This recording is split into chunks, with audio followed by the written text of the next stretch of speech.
Hi, my name is Grace Fraze, and I'm the FASD Program Coordinator with Solicitor General and Public Security here in Alberta. I want to welcome you here today, and I'm honored to be sitting here with Bob Steeves.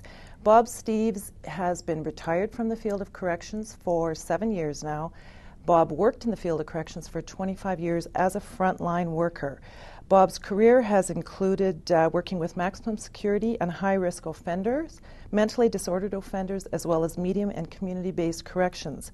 For over 10 years, Bob presented on FASD, fetal alcohol spectrum disorder, to a variety of audiences, including corrections staff, parole boards, parent and community groups, pre-adoptive panels, to a variety of conferences, and for First Nations communities.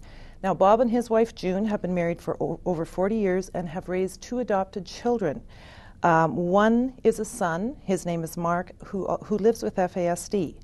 Bob, that's why we're here today. We want to talk about corrections and FASD. So thank you very much for coming. I'm honored that you're here. Oh, you're welcome. All right. I want to ask you first, now you have a son, Mark. How old is Mark right now? Mark is 32. 32 years old. And how old was Mark when you adopted him? We adopted him at birth. We adopted him at birth. We were not able to take him home until he was about 3 months of age.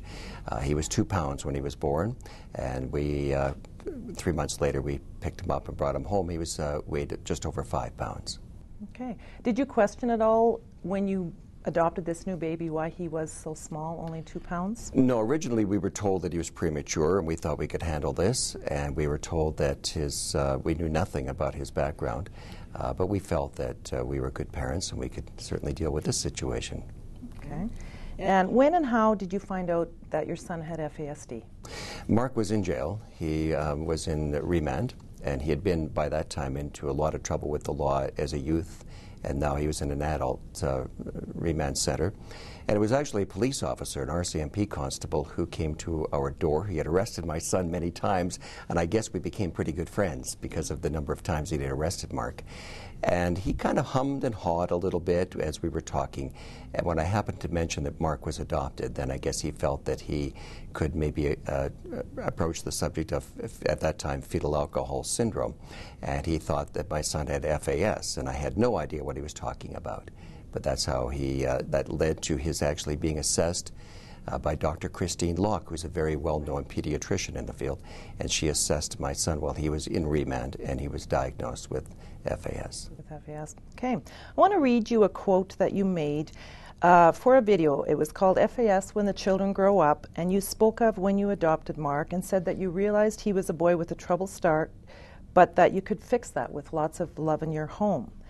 And then you talked about that things started with Mark having struggles academically. You got him a tutor, and he was still falling behind. And then finally the result was low self-esteem, along with a number of other issues. Can you share a little bit? Where has this journey taken you with your son?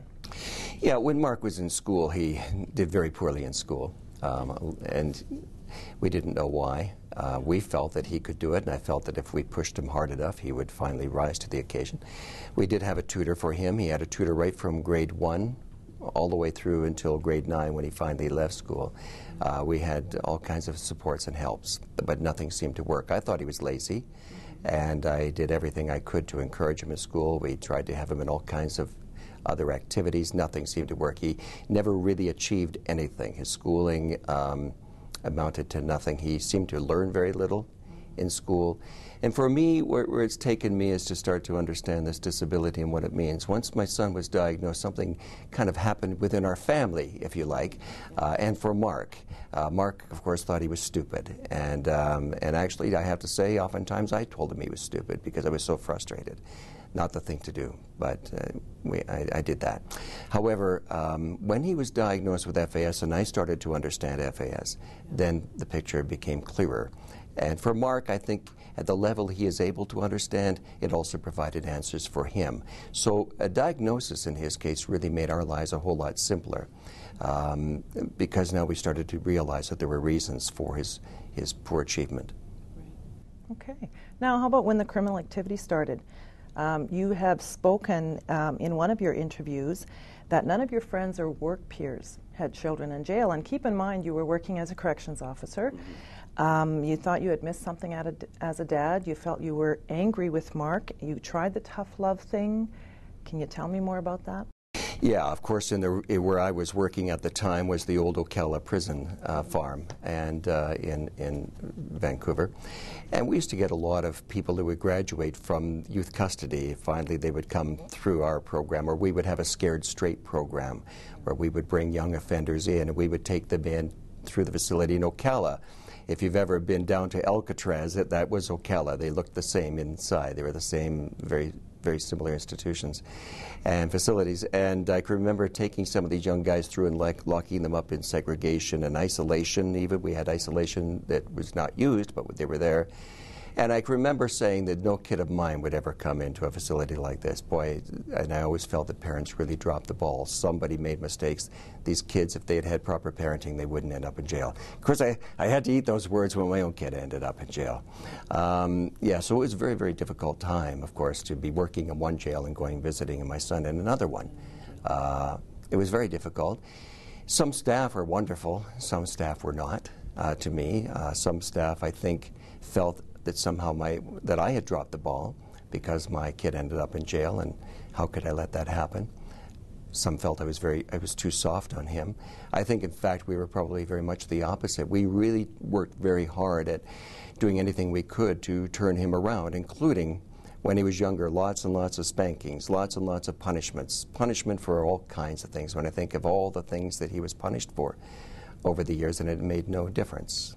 And you talked about the tough love that you tried, right? Because that's what was being recommended. What type of things did you try? Well, we were told, actually, at the time, we were trying everything, and we tried psychologists, psychiatrists, ministers, friends, anybody who we could talk to try to get some handle on what was going on, and it was certainly advised that we try tough love, but we were doing that already. We just got tougher, and so that means punishing him in one way or another. And then when he turned about 16 years of age, he started just disappearing on us overnight. He would jump out of his bedroom window. Now, when you think that's 2 stories up, he would jump out the window and disappear. And now this is in an area of Vancouver where we live in Surrey. It can be a pretty high crime area. And so I knew my son was very, very immature, but he hadn't been diagnosed at that point. But I knew he was very immature, so a 16-year-old kid on the street was not a 16-year-old kid on the street. It was more like a 10 or 12-year-old kid on the street. And so it caused a lot of problems. And so I would just take a sleeping bag and put it in our shed. And this is in the wintertime, and of course it gets pretty rainy and pretty cold. But I'd put this sleeping bag in the shed, and I told him, you know, the next time you do that, don't bother coming in. We'll put a sleeping bag out for you, and you can sleep in the shed. And that was kind of pointless because we were sitting up all night looking through the window to see if he'd show up. And I think one time he showed up at 3 in the morning, the next time at 4 in the morning. The third night he didn't show up at all, and then he was gone, and we couldn't find him for quite a long time. So who really did things get tough for, right? Yeah, it got tough for us, but not for him. Well, it was tough on him, but it really didn't help him at all. It made no difference. Okay. It made things worse, in fact. Something else you said is once you had the diagnosis, once you knew that Mark was living with FASD, you said Mark didn't change, we changed. Yeah. Can you tell me what that means? Yeah, Mark hasn't changed to this day. He's still who he is. His abilities to understand and put cause and effect reasonings together hasn't changed at all. It's the same. What changed for us is we started to understand his disability, and I realized that love isn't enough, and and we have to be very careful even to this day if somebody comes to our home or would come to our home to look after Mark or to stay in our home while we went away for a weekend, because it's not enough that they care. They have to really understand this disability and all the little nuances that go with this disability. And so for us, what we changed is we started to build a framework around Mark, and in many ways so that the decisions he made would be less likely to be bad decisions rather than good decisions. He started to make more good decisions, not on his own, but because we kind of built this framework around him that allowed him to live and to succeed, whereas before he couldn't. Bob, tell me, in all the years that you've been involved with FASD and you've lived it firsthand and your years in corrections, and there's so much education out there about it now, how are you finding most people respond? Are people educated? Do people understand this disability that you said you needed to build this framework around Mark? Are people getting it? Are they understanding it? Well, I think so. Well, when I say so, we're nowhere near where we need to be. We're still light years ahead or behind where we need to be. But my response when I heard FAS, I had no idea what it meant. And when my son was diagnosed, and I would mention to other staff, I would tell other staff that I worked with, my son has been diagnosed with fetal alcohol syndrome. And most would say to me, what does that mean? I don't think you'd run into that so much this day. I think if you were to mention FAS or fetal alcohol spectrum disorder, people at least have some idea of what you're talking about. In the video On Normal Life, you were interviewed and you said that bad things happen when Mark is in jail. Can you talk about that? Well, the worst thing is he meets a whole lot of new friends. My son is very... can I just stop here for a second to say I know my son. I'm not an expert in FAS. I do know my son. But knowing my son, I could have 50 people here today, all have FAS, and they'd all present very differently. But there are some kind of common threads that run through this disability. For my son, he's very outgoing. He loves having his friends around, and he meets friends very easily. And somebody can be his friend after knowing them for 5 minutes. I can remember times when he was at the bus stop and he met somebody, and he gave them his radio because he was told, his little Walkman, because he was told that if they told him that they would give it back to him. Well, they never did, of course. He never saw them again. But if he knows somebody for just a few minutes, that's a friend, and it's as if he's known them for 10 years. So when he's in jail, of course, he's had those kinds of contacts. And while he's been in jail, those contacts, because he's freely given out his home number, and so we've had them call the home. I can remember one time in one facility he was in, I was able to arrange for him to be in the mentally disordered offenders unit. He didn't belong there. But it was a small unit of eight inmates and 2 staff, and I knew he'd be safe there. So I managed to get him in there. But then I went to visit him one day, and he had met a new friend. And he said that his friend was going to look after him. I didn't need to worry about him while he was in jail. And I said, what do you mean by that, Mark? And he told him his friend would look after him in jail, and all we had to do, when he got out of jail, he would come, and all we had to do is give him $25,000. Now, $25,000 means nothing to Mark. He really doesn't know what that amount of money means. And so, of course, I was able to keep track of this guy's name, and sure enough, about 3 months after Mark was released, he phoned. And so that's the kind of problems you can run into, is all of his new friends and new contacts. And of course, these are new contacts that are grooming him to commit crime when he gets back out. They're trying to reconnect with him. And so, really, if you want to talk about crime prevention, jail is not the place for these guys, at least to be with other predatory offenders. They become very susceptible, right? Oh, extremely so. Yeah. Extremely so. Now, when we talk about this, we're talking many individuals who live with FASD have difficulty understanding the consequences to their actions, just like Mark in this case, and are very easily manipulated, right? So how, if you were talking from Mark's perspective, if he had one in this case, how would he have liked correctional officers to know, or what could they have done that would have made a difference for him while he was in custody? I think for him, it's not that he didn't want to comply. I think for Mark, it was sometimes not understanding the instructions that were given to him. They were convoluted. And of course, when he wouldn't understand or wouldn't comply, people would see that or they would see it as non-compliance, when in fact it was non-competence on his part, not being able to really filter out what was being said. Oftentimes the instructions were far too general. Clean up your cell, and not knowing where to start. Whereas if he was given one instruction, make your bed, he'd make his bed. Okay, now I want you to clean your toilet. He'd clean his toilet. But for him, especially at that time, he had to have very, very, very simple instructions. And I guess the skill comes in doing that, but yet not talking to him like he's a child, because he is an adult. And but the instructions have to be very clear, and not too many at one time, very simple instructions. Of course, what happens, or would happen very often, is instructions would be given to him. He would not comply because he wouldn't know where to start. And so what do we do when we're frustrated as staff or parents? We talk faster and we talk louder. And of course, when they would do that, as a parent, if I would do that, I get frustrated with my son to this day. And when I'm angry, I talk faster and I talk louder, and the understanding just goes away. And it has no meaning. It has no meaning. He can't hear it. It's just too many words coming to him, much like being in court and all these words. He can't comprehend that. Okay. Now, when a corrections staff makes this statement, we will treat them, as in the FASD offender or the low-functioning offender, the same as any other offender. I'm not giving them any special treatment. What's your response to that, given what you know now? Well, I used to say things like that, of course, all the time. Now, what I know is I think this is a hard job. Corrections is a hard job. I've retired for 7 years, and I'm glad I'm retired, to be honest with you. Having said that, it can be a hard job or it can be a harder job.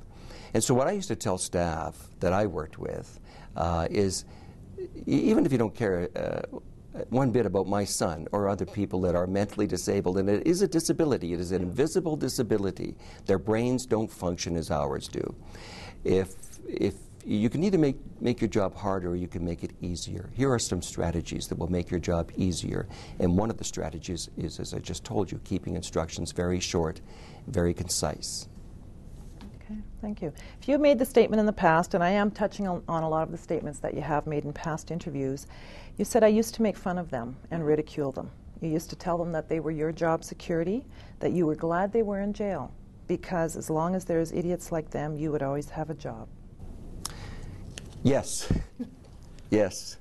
And I still get emotional about that. I still feel guilt about that, because I did say those things a lot. And then I know that people were saying that about my son. So that I would say that, and I did see them as job security, but I didn't know what I was dealing with. And I was ignorant. And I don't know if there's any real excuse for ignorance, but I'll plead it, that is my excuse, that I was ignorant, I didn't know better. I know better now, so even if I wanted to, I couldn't say that. I know I'm dealing with somebody disabled. And to me, it would be much like if you had somebody, I can remember when I was younger. Now, in my generation, when you were younger, you'd be in a restaurant and sitting there, and somebody would come up in a wheelchair. You know, I really would rather they hadn't been sitting beside me, because we didn't know anything about disabilities. People in wheelchairs kind of stayed out of the way. Or somebody would come in with someone who was mentally challenged. And I would really rather they sat somewhere else and not beside me. I think we've made big gains in that area, because these are obvious disabilities.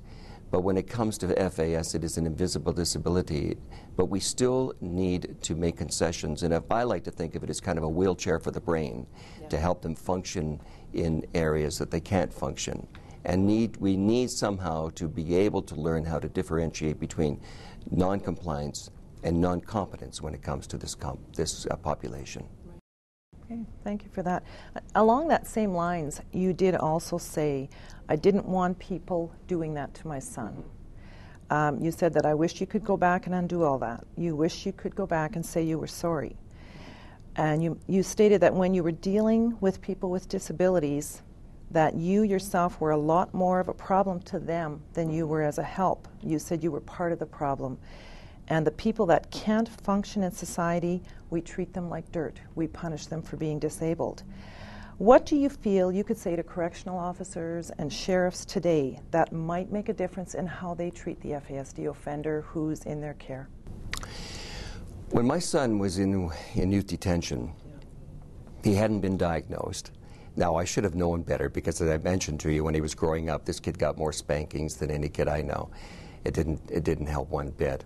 But I can remember saying one time to the principal officer there at the YDC, I remember them saying about Mark, you know what, I wish they still had the paddle.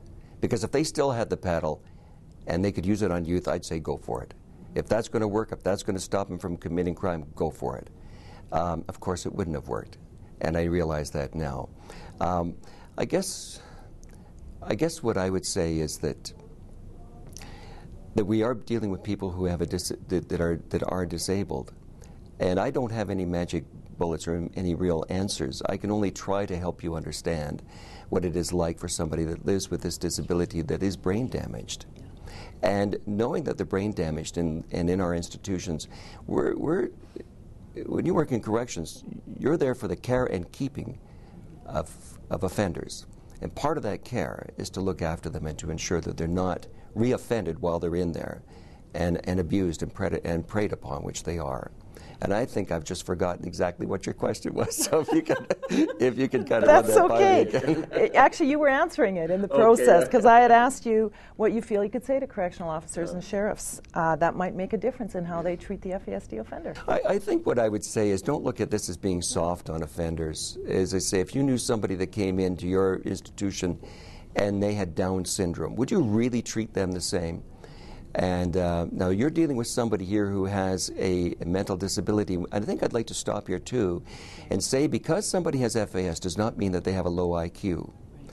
Very often in my son's case, for instance, my son does not qualify for supported housing. I wish he did, because his IQ is too high. But his developmental ability is very low, and right on his psych assessments that he's had and so on. It will talk about his IQ and having that number. But his developmental ability is very low, so low that there is no way he could care for himself. He cannot care for himself, and that's shown in any of the reports that have been done on him. Right. So knowing that, would you take somebody like that and treat them really like somebody else who is high functioning, who is an intelligent person, who is a predator in our system? Would you really treat them the same? That wouldn't make sense to me to do that. And so maybe if there's any gains made, it's to realize that you do have a number of different offenders, and they are not all the same, and they shouldn't be painted with the same brush. I believe that there are people in our institutions and jails that should be there forever and never allowed on the street because they're a danger to everyone. But most of the people I know with this disability do kind of the bread and butter stupid crimes, if you like, the silly crimes that you hear about, and they repeat the same crimes over and over and over again. I know of one young fellow that I had when I was a correction, this is going back a number of years now, that when I look back, I know he had FAS, although I didn't know anything about it at the time, he thought he was a really good criminal because he would do B&Es. But of course he had the same mode of committing his B&Es every time, and every time he got caught. He was never able to make the connection that maybe if I changed the way I did the break and enter, that maybe I wouldn't get caught. So it was easy to identify who it was. They'd just look at the evidence and know it was this guy, and they'd go after him and pick him up, and he'd be charged again. And he never made that connection. That should start to tell you something when you hear stories like that and see people like this, that they don't connect the dots. And they're coming back over and over, and for the same, often very silly crimes. I'm not saying that any crime is not important, of course it is, but they tend to be the lower spectrum, I think, of criminal activity, and often the same crimes over and over. They simply don't learn from their mistakes. Awesome. Now, I want to touch on specifically corrections staff and how they can offer care, custody, and control of the FASD offender in particular. Okay, so I want to ask a few more technical questions. And I guess one of the first things is when an offender is being transported either to and from court, say if a sheriff is handling the offender, or if they first walk onto a living unit, and I mean, they don't walk in with a file that says I'm FASD. They don't walk in with a sign on their face that says I'm FASD. So what are some of the signs, say, that a corrections officer or sheriff could pay attention to that would give them indicators that, you know what, there might be something here, maybe I need to pay attention to this? What is something just that they could be looking for?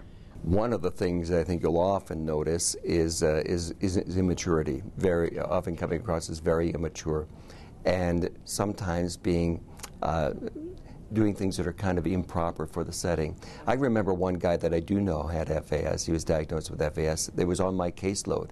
And I'd be off for 3 or 4 days, on my days off, come back to work, and he'd literally in front of all the inmates come skipping up to me saying, "Oh, hi, Mr. Steves, how are you today?" And as if I'm his best friend. And that should tell you something's not right here. And so the immaturity is one thing you often see. You'll see people that maybe you've disciplined in some way, and yet there doesn't seem to be any sense of wanting to get back at you in any way. There's an innocence there, if you think of innocence, childlikeness, for their age. And I know that that doesn't always indicate FAS, but there's some kind of warning signs maybe. If they keep doing the same things over and over and they don't learn, they keep getting in trouble for the same kinds of things, and they don't learn from that.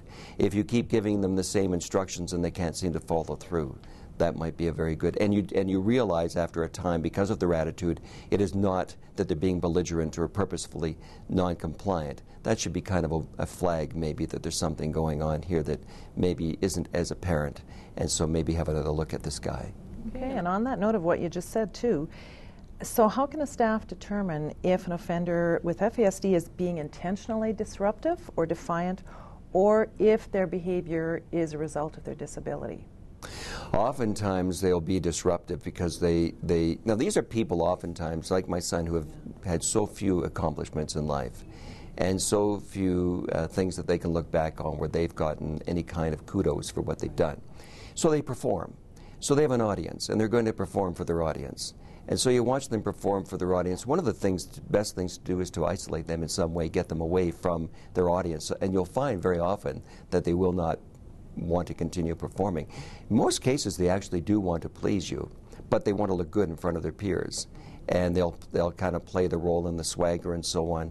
But underneath that, there's very little. I know that one guy that I had that was well known in our institution for being a Aboriginal gang member, and he wore his colors. We had to make him stop carrying his colors. Well, he went from the institution back onto the street, and he with another worker and completely forgot about his colors. And he had the lingo, but the lingo was only something that he had learned. He had never internalized any of that. It had no meaning.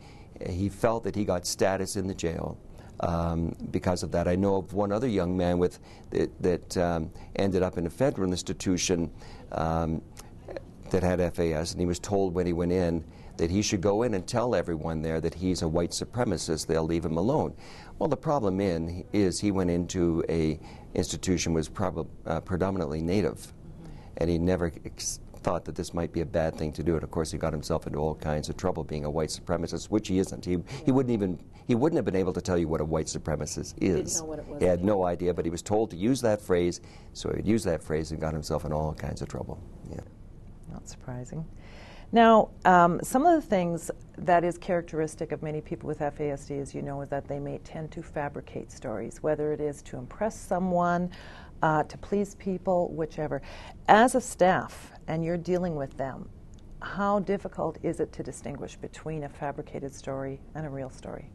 Well, first of all, I'd have to say sometimes for the person with FAS themselves, they have difficulty differentiating between what's real and what isn't.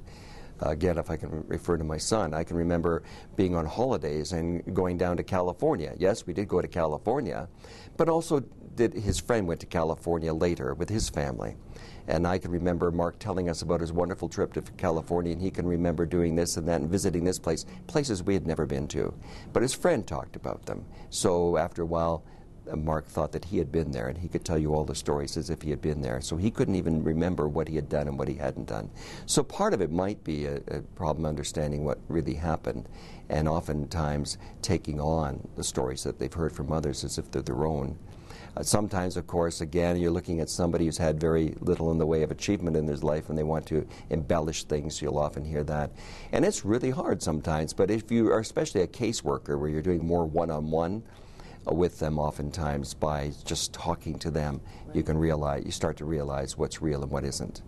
And it'll become a little clearer, I think. So along those lines then, if you are interviewing someone, say a caseworker on a unit, and you're interviewing an FASD offender who is telling you about something that happened on the unit, you know, there's problems on the unit, there's been issues going on, how do you, just by continuing to talk to them, do you act on what they're saying? If they tell you someone's going to get killed, someone's going to get hurt on the unit today, given who it's coming from, what would you do? Oftentimes you start asking some questions. For instance, they might use terminology that is new to them, that they don't really understand. They hear it a lot.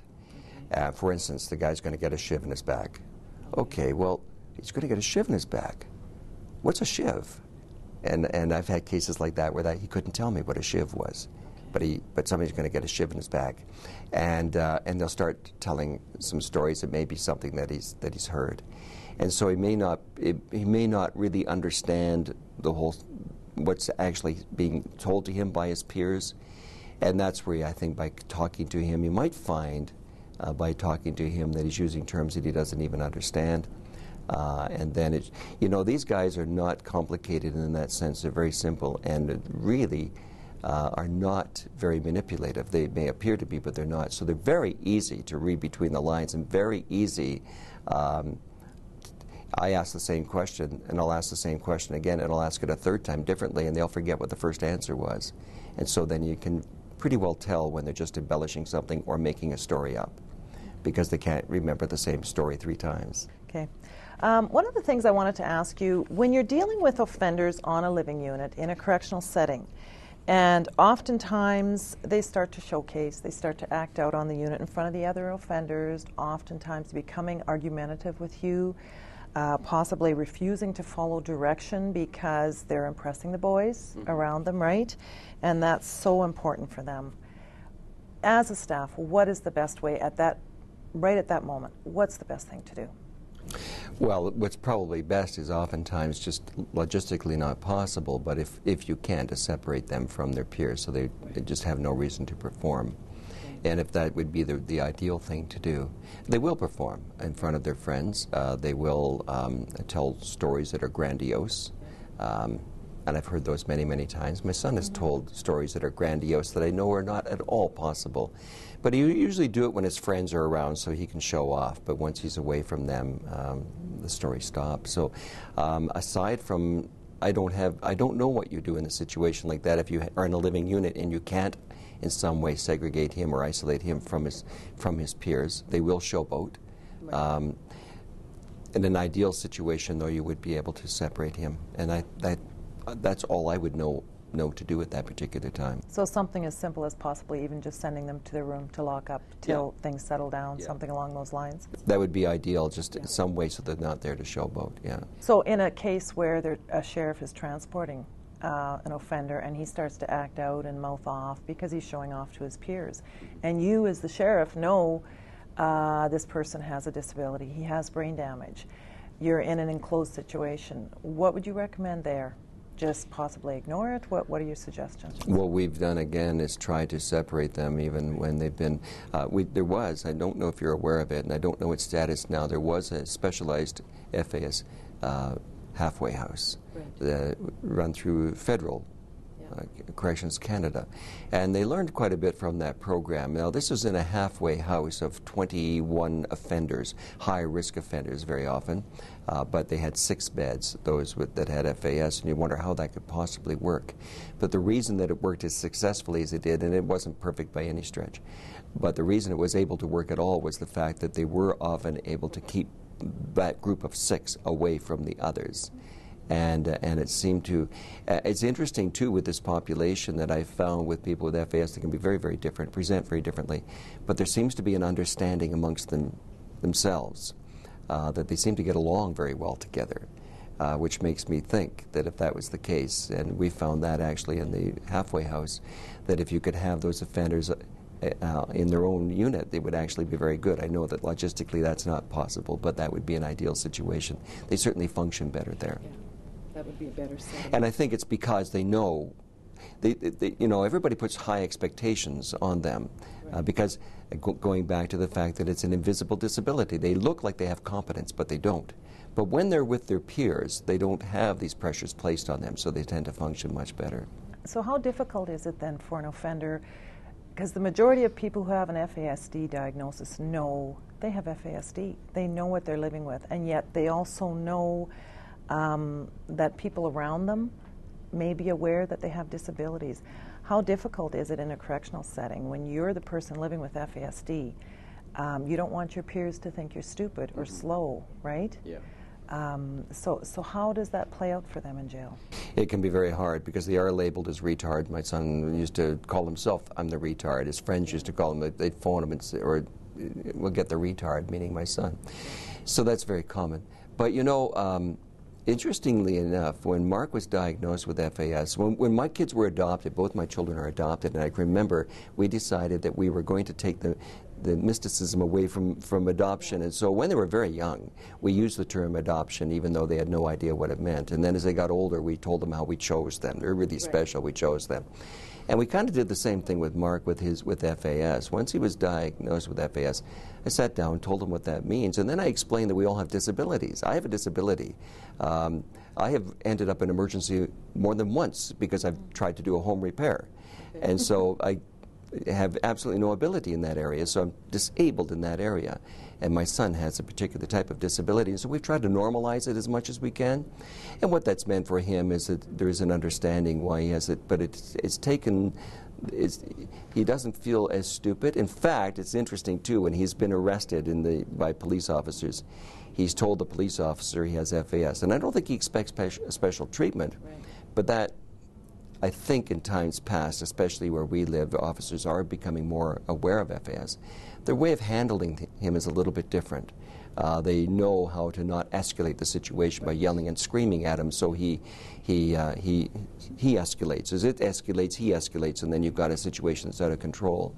In fact, that even happened with a fisheries officer that took all my son's fishing gear when he was fishing without a license because he's native and thought that he could do so without a license. But the officer, when I arrived, and of course my son is yelling and screaming and cursing everybody, when I arrived and told the officer that my son had FAS, his whole way of changing, and he was able to talk my son down. I just walked away, and he was able to talk my son down. Because he was aware. He was aware of FAS, and he changed his whole approach. He saw this wasn't some guy who's trying to be belligerent. He obviously didn't understand. And when my son said that I'm native, and he was arguing, I'm native, and I don't need a license, he was arguing his point with the officer. But once the officer understood and started to talk to him and explain, yes, you can fish, but you still need a license. It won't cost you anything, but you need a license. He was able to explain that, and Mark was fine. Some of the other things that go along with this disability, too, is oftentimes, you mentioned earlier, the laziness, right? They tend to be slow to wake up in the morning, often don't want to do their unit cleaning duties, do different things like that. They don't want to attend programs. One minute they're interested, the next minute they say, I'm not going to a program. How do you deal with that? So on a living unit, how do you deal with that? This is hard because it's hard at home. Laziness, I've found that the laziness isn't so much laziness, it's just sometimes just giving up. When you've met failure after failure after failure, why would you want to get up in the morning? And Mark has had failure, as most of these people have had failure. Why would you want to bother getting up in the morning? But a lot of times, too, many of them are nocturnal. Mark will sleep a lot during the day, but then he's up all night. That's just a sleeping pattern, and we have tried everything to get that to change, but we can't. When my son sleeps, he has to have a television on. If I can't wake my son up, say late at night, and he's keeping us awake, I'll go in and turn his TV down, he wakes up. It's just something the way the brain functions. I don't know what the answers are there logistically, but maybe just being aware that it isn't just noncompliance. Again, it may not be just laziness. It may be, again, the lack of motivation is from, again, another day of failure. Why would you want to face it? And also not understanding. Talking about a unit cleanup. What we used to do with these guys, again, going back to the very simple instructions, give one instruction. Okay, I want you to do this, and they would do it. And then let me know when you finished. They'd come back and let me know, okay, now I want you to do this. And they would get everything done. It would take them longer, but they would get done. So maybe what you need to do in some of these situations where you're giving instructions and you see non-compliance and you want compliance is to decide whose issue is it. You know, is it really that you want control and this guy's going to do what he's told no matter what? Or are you really going to help this guy who does have a mental disability comply in a way to his level, at the level that he can comply? Because again, from my experience, most do want to comply, and usually, if they get a kudo or two at the end, told that they've done a good job, they're happy with that. So it's not most, from my experience, it's not a matter of intentional non-compliance. Now, for FASD offenders, oftentimes there is some sensory issues, touch on the skin, things like that, or not understanding the purpose of certain things. When it comes to things like pat-downs, handcuffs, physical restraints, room searches, what is the best way in possibly helping them prepare? What would be the best way to handle that with these types of offenders? Well, not speaking about my son now, but speaking about some of the other offenders that I've known that had FASers, I do know of a number of instances where there was sexual abuse in their home, and they came from that background. Quite a number, in fact. So you can see where a pat-down would be very intrusive and be problematic. I've had to do that, and usually what I do is almost come across like their dad, and telling them that this is what I have to do, I'm going to do it, this is how we're going to do it, and explain what you're doing and why you're doing it. And hopefully, and only hopefully, will you get compliance. Sensory issues. I do know of one young woman who has very severe health problems with her legs, and her legs will go out of joint and so on, and she's able to knock her legs back in joint, and that's fine. But I know another one who you cannot touch the hair on her arm. Her mother would, at night, just rub the hair on her arm, and she would scream out in pain. So that, again, that's brain function. It's how the nerve endings affect the brain. And this, again, can be problematic because you could be doing something that actually hurts, but you wouldn't think so.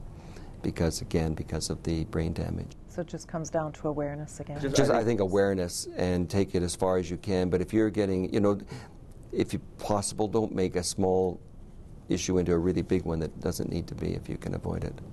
At the end of the day, go home with as little stress from the job as you can get, and maybe by being a little smarter in how you're carrying out some of these tasks might make it easier for you to go home at the end of the day and less stress. Okay. Now, how can a sheriff or a correctional peace officer in the course of their duties assist an FASD offender without putting them at risk with the other offenders around them? As in, if they're low functioning, you don't want to draw attention to them, but at the same time, you want to ensure their safety, and yet not have the other offenders prey on them because of that. Again, going back to provincial corrections in British Columbia, facility I worked at, they had a number of offenders with FAS. They did not have a specialized facility for them, but they had a number that they had identified as having FAS. And what they did, this was a fairly small unit, so they were able to do it. They decided they were going to treat everybody as if they had an FAS. And so what they did, again, they did exactly what I talked about, keeping the instructions very simple, being black and white, taking away all the gray area, all the ambiguity in instructions, generalities, trying to eliminate them as much as possible, even to the point of making the walls so they weren't loud, there wasn't a lot of distractions, kind of a calming effect in the facility. The ones that didn't have FAS, I don't think really noticed, except everything was explained very, very, very concisely. But for the ones that had FAS, it allowed them then to function there, where otherwise they may not have been allowed. They may not have been able to. So when you're dealing with an offender on a unit, and there is behavior issues. For this type of offender, I know there is a set of rules that need to be followed in any institution. But what type of consequences would best work in that type of setting that might be effective? And this, again, is a problem. You're dealing with people who you are going to have to probably punish in some way, and yet you know that chances are that punishment isn't going to really have an effect because they're not going to learn from it. And I don't know what the magic answer is. I wish I did. Again, maybe looking back and saying, whose issue is this? Does it really need to be, does this person really need to comply 100% with this order or not? Is there some way that I can modify it so he can comply? But again, I don't know what the answer is to that one because every institution is different. There are some very small facilities, I think, that things can be implemented. They cannot be in the larger living units in a remand center, for instance. And I wish I knew the answers to those, but at this point in time, I don't think we have. That's good. How essential is structure and consistency of the rules? It's paramount, absolutely number one. Have rules, if you're going to have them, make them consistent. Don't have them one day and not another day. To the point where one facility that I worked at, we had our whole program changed on the weekends. So Monday to Friday, there was a certain time when they got up, and these guys often do very well in a jail environment because there is a structure. They eat at a certain time, they work at a certain time, everything happens at certain times. Where it kind of fell apart for us was the weekends, because all of a sudden they had brunch, Sunday brunch, instead of breakfast at 6:30 in the morning. And that's when we started to have problems. We had more problems on the weekend than we did during the week, again, because of that change.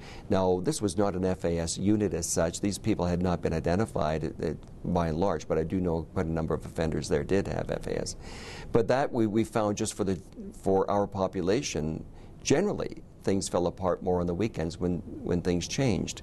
And so we found, and certainly in our home, the structure was there. The rules were always the same. They never changed. They never changed. It was always the same.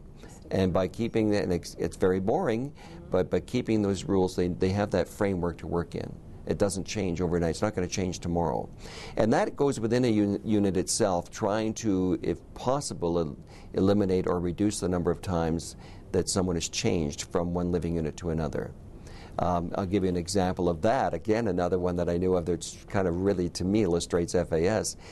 2 living units, identical. Identical in every way except they were opposite. The windows were on this side on one, and the windows were on that side on the other. And the guy was told to, and the one, he was told to move all the chairs up to the windows and clean out the unit. But because everything was opposite the other, he had difficulty complying with the simple instruction. And this is somebody, if you saw him, he does not speak FAS. I mean, the way he would come across is very high functioning, very normal, if you like, but was not able to follow that very simple instruction. He had to be told what to do. And that, again, has to do with brain function. I don't understand it, but I do know that that's very typical of, or very common in people with FAS, not being able to follow these very simple instructions. Now, there's some staff, both in adult centers and in youth centers, who are finding some of the same things with some of the offenders who have been diagnosed or assessed with FASD, that they're starting to use this as an excuse for their behavior. So if they're being given directions, staff are hearing comments like, well, I can't behave because I have FASD, or I don't follow direction because I have FASD, or, well, I commit crimes because I don't understand the consequences to my actions, so it's not my fault. Mm-hmm. Actually, Mark tried that. Did he? Yes, he tried that once, and so I sat him down. I said, Mark, yes, you have FAS, but that's not an excuse. And the reason I know it's not an excuse, Mark, and I started naming off the friends that he had who had FAS, who had not been in trouble with the law, had not committed crime, had not even had addiction issues. And so, Mark, you cannot use that as an excuse. You made that, you have difficulties, and we're helping you with the difficulties as much as we can, but you cannot use that as an excuse. And I simply wouldn't allow him to use it as an excuse. Say, this is a reason for some of the problems and difficulties that you have, and we're helping you as much as we can with the level of knowledge that we have to help you in that area. But no, you don't ever use that. You're not allowed to use that as an excuse. I don't believe, for instance, that I would never have wanted my son, when he went to court, to have been acquitted because he had FAS. I felt that would do 2 things. It would send a wrong message to him, and I think it would send a wrong message generally to the world, that we're going to let these guys, we're somehow treating these people very differently. Having said that, I do feel that once they were sentenced, they should have been sentenced, and their program should have been very different than offenders that are not affected by FAS. But no, I've never allowed my son to use that as an excuse. How necessary is it, say, if I'm a correctional officer on a unit and I'm seeing signs in a particular offender that I believe they're FASD, but at the same time I'm not really sure on what to approach to use with them. Now, is it possible, or should a person even broach the subject with the offender and just say, look, do you have a disability? Is there something going on that I should be aware of? Is that something we should do with the FASD offender, or just act otherwise? I think you could probably do that with most. Yeah. I think that you could do that at least with them, to say that if you came across as, we know you're having difficulties and we're trying to help you. And I use the example of my own disability and say, I have a disability. We have people coming in to fix things because I can't do it. And I know that you're having problems in certain areas. Could you tell me what they are?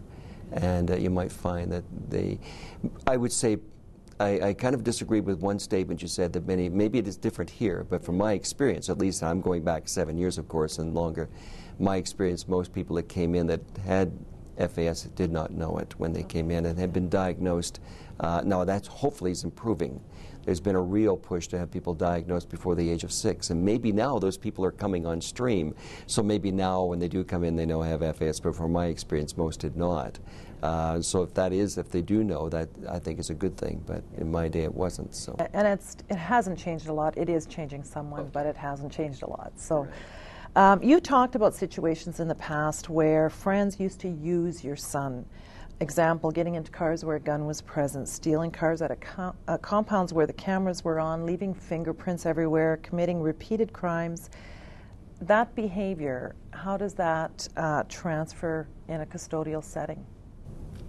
Yeah, if I could maybe just talk about one of his crimes. My son was 17 at the time, and he was taught how to steal cars by a 10-year-old. And it became quite well known. The 10-year-old in the Vancouver area is very, very well known for stealing cars, would steal many, many cars. And he was so tiny that he couldn't operate the steering wheel and the pedals. So Mark would operate the pedals and he would steer, and they would steal cars. But a 10-year-old taught my 17-year-old how to steal. So talk about being easily led, right? But again, in a custodial setting, you're going to see that. And all I would hope, if it was my son, is that at least he's protected to the best of your ability so that he's not victimized again and again. And I know that that happens. And going back to what I said, we're supposed to be caring and keeping for inmates. Part of that is to ensure that they've committed crimes, and that's why they're here, but to allow crimes to be committed against them at that time, I think it's criminal on our part if we know what's going on. And so, yes, if you can think in your mind that you're dealing with somebody who is in so many ways incompetent, and even though they might not appear to be, they're incompetent, and so they do need some protection from the general inmate population, who are often very predatory.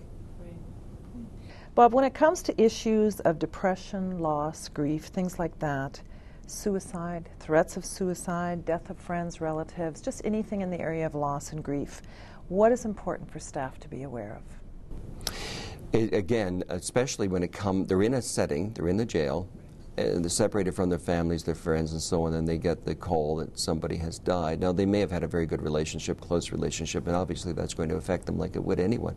What amazed me sometimes is how abstract that is to an offender. I'll never forget a parent telling me about someone who had their grandmother had died, and so they went to the funeral, or they were going to the funeral, and of course everyone's crying, and the individual's older brother or sister, who had been very close to the grandmother, was sobbing and could not stop crying. The young fellow with FAS finally, in exasperation, got mad because she kept crying. His older sibling kept crying and crying and saying, well, how long is Grandma going to be dead anyway? So not understanding the permanence of death, and it is abstract for somebody who is in a jail but their grandma isn't there, or maybe they haven't seen grandma for a very long time. So sometimes the reaction may not be what you think it should be. That grief will not come across the way you think it should be if you've lost somebody. And just understand, again, it's their inability maybe to process the grief. And maybe it may be very inappropriate how it's dealt with. Maybe they will not know how to deal with their deep grief, and they will deal with it in very inappropriate ways. And that's something to keep in mind. You've stated that we as correctional officers care for the inmates with disabilities, but that we are not qualified to understand or care for their needs. What do you mean by that? Well, I was hoping when I came here today you'd say that's all changed. Everybody's really well qualified, and they probably are a whole lot better qualified than I was. But I felt, even when I worked in the jails and my son was in jail, that I felt that most of the staff were not really qualified to deal with him in an appropriate manner. And of course, none of us are qualified to do an assessment or a diagnosis. And if we get that diagnosis, most would know what to do with it anyway. But I think that probably hasn't changed much in terms of training. And I'm hoping that more people will be trained in. But there's no magic answers on how we can treat these people. I think, and I still believe, that when people come to jail or a prison, they should go out not worse than when they came in. But I think what's happening with our guys is very often they're coming out more likely to offend than they were when they went in, because they've met all these new contacts, if you like. And I don't know what part education will play in that. I just know in my day I felt very, very incompetent in dealing with people, not just with FAS, but with other mental disabilities, even mental illnesses. Right.